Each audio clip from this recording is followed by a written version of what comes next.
আমি বলতে চাই খোকা বাবুকে, charity should begin at home. এই বাংলায় প্রত্যেকটা পঞ্চায়েত, প্রত্যেকটা মিউনিসিপ্যালিটি লুট করে দখল করা হয়েছে।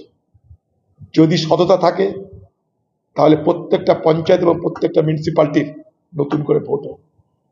সর্বত্র লুট হয়েছে, এখানে ভোট হয়নি। এখানে ভোট হয়নি। রাহুল গান্ধী যখন নির্বাচন কমিশনের বিরুদ্ধে আইন মেনে, নিয়ম মেনে, যুক্তি দিয়ে আন্দোলন করছে, যে আন্দোলন সারা ভারতবর্ষকে আন্দোলিত করেছে, রাহুল গান্ধীর মোকাবেলা করতে নির্বাচন কমিশনকে নামতে হয়েছে ময়দানে।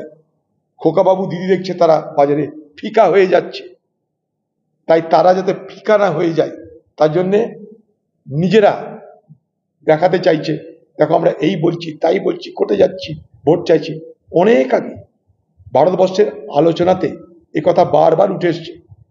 যদি এত ভোটার বাদ দেওয়া হয়, যদি এত ভুতুরে ভোটার থাকে, যদি এত অবৈধ ভোটার থাকে, তাহলে যারা নির্বাচিত হয়েছে তারাও তো অবৈধ হয়ে যাচ্ছে।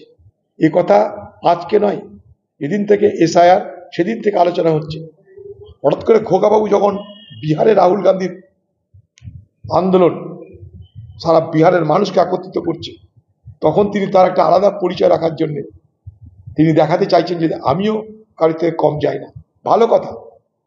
এই চ্যালেঞ্জটা দেখে ভালো লাগলো যে বিজেপির উচিত যে সারা ভারতবর্ষের ভোটারদের মধ্যে যদি অবৈধ এত ভোটার থাকে, যে কথা আমিও বলেছি, আমার পার্টিও বলেছে, ভারতবর্ষের বিভিন্ন বিশিষ্ট ব্যক্তিরা বলেছে, তার আগে আমি বলবো এই বাংলায় যেভাবে পঞ্চায়েত লুট হয়েছে, যেভাবে মিউনিসিপ্যালিটি লুট হয়েছে, ভোট করতে দেওয়া হয়নি, সেখানে নতুন করে ভোট করা হোক।